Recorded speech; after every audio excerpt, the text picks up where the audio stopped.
What it is, YouTube? It's your boy DC coming back with another bullseye of a tutorial here today on the channel. I wanted to show you a secret that pros use to add more presence and get their songs to truly sound a little bit less distorted and more clear and professional. So if you guys do like this video, don't forget to like, comment, and subscribe down below. Comment more video suggestions that y'all want to see, and let's get to this right away right now, okay? And if y'all want to support the channel, check the links, all right? So let's play the song that we're going to be showing off today. She keep on telling me, let's talk it out. But honestly, I ain't got too much to talk about. She saw my growth and just like I had to walk it out. I had to walk it out. How am I always in the wrong? Make it make sense. Let you tell it, I'm feeling when I test your patience. Like I ain't paid rent, the space that I thought I owned and your heart is looking vacant. Right. It's hard to imagine we fix this with a conversation.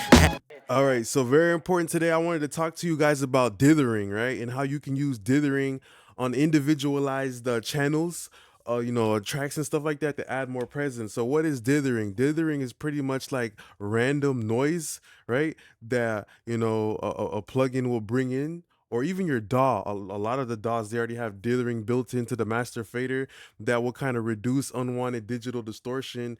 For me, mostly though, I feel like it adds a certain amount of presence to it. So let's look at dithering. First of all, like, what does dithering do to your actual drums? You feel me? So I have this plugin right here I love to use a lot. It's called Good Dither. And whenever I use it, I use a 16-bit depth. I know, like, I like 16-bit depth because I know that's what like FL Studio kind of uses too as well. I believe that's what they use. I'm pretty sure FL Studio uses 16-bit depth, and that's a part of the reason why people love that FL Studio sound and that hip-hop sound. So there's different types of bits and stuff like that. You can all try them out to see what sounds better, but on rap drums I prefer to use 16-bit depth. So let's see what it sounds like with and without.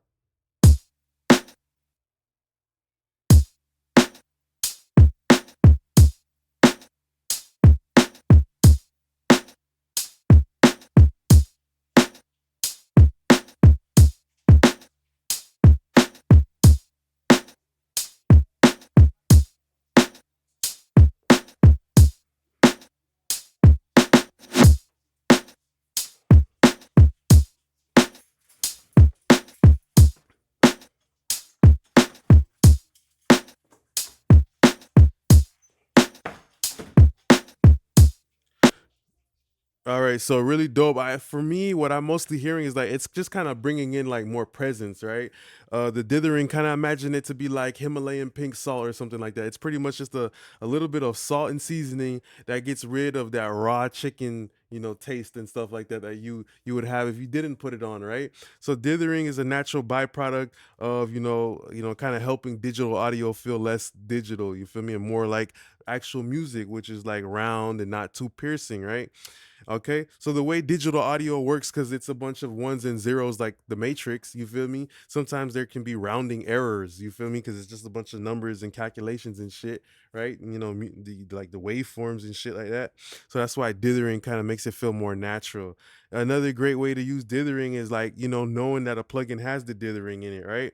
A plugin that you guys all have that has it is the OZONE, you feel me? In this bottom right corner part right here, you see what it says? It says dithering, right? All right, so we'll see what it sounds like with and without. But even on the bass though, I like to use the L2 on my 808 because I know that this has a little bit of dithering. It lets me play around with the dithering, but it's also gonna bring presence to this bass, Bubble in the middle.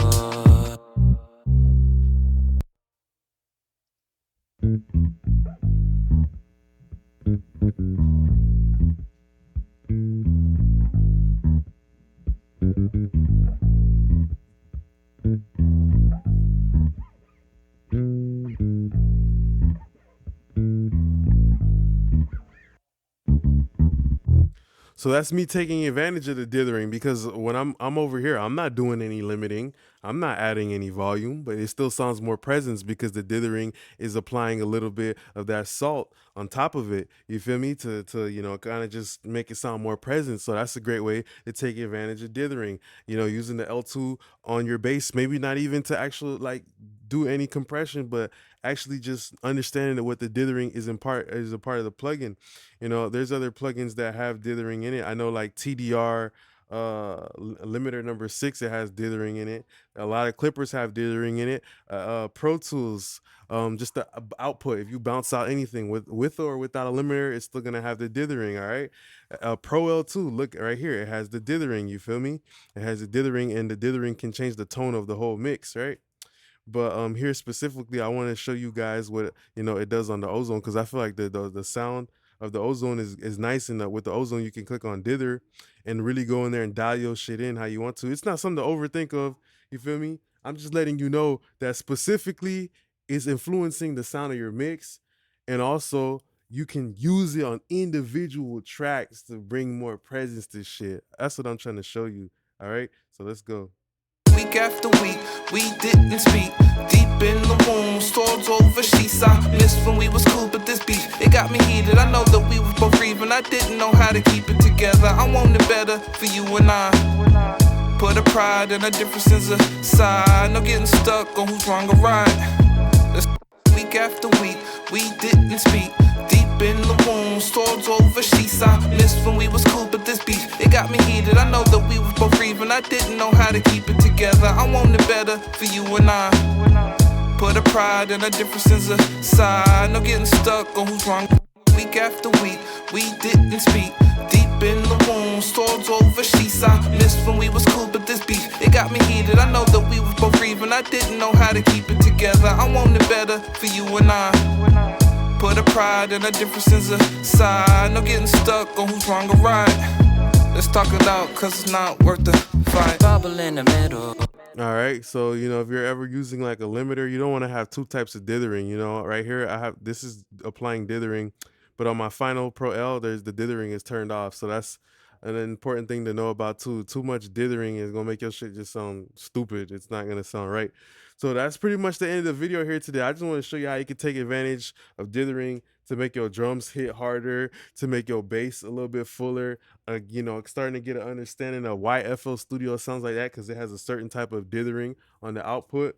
Also understanding too, like, a lot of these plugins on the master fader have dithering built in. Dithering is usually some shit where like mastering engineers know about it, but I just wanted to show it from a mixing perspective, how it can be used as a gem tool to bring presence and a little bit more musicality. All right, so don't forget to like, comment, and subscribe if you like this video down below. Let me know. I'll keep doing more, suggest more ideas, and support the channel. Check the links. All right, appreciate you now, YouTube gang. Peace.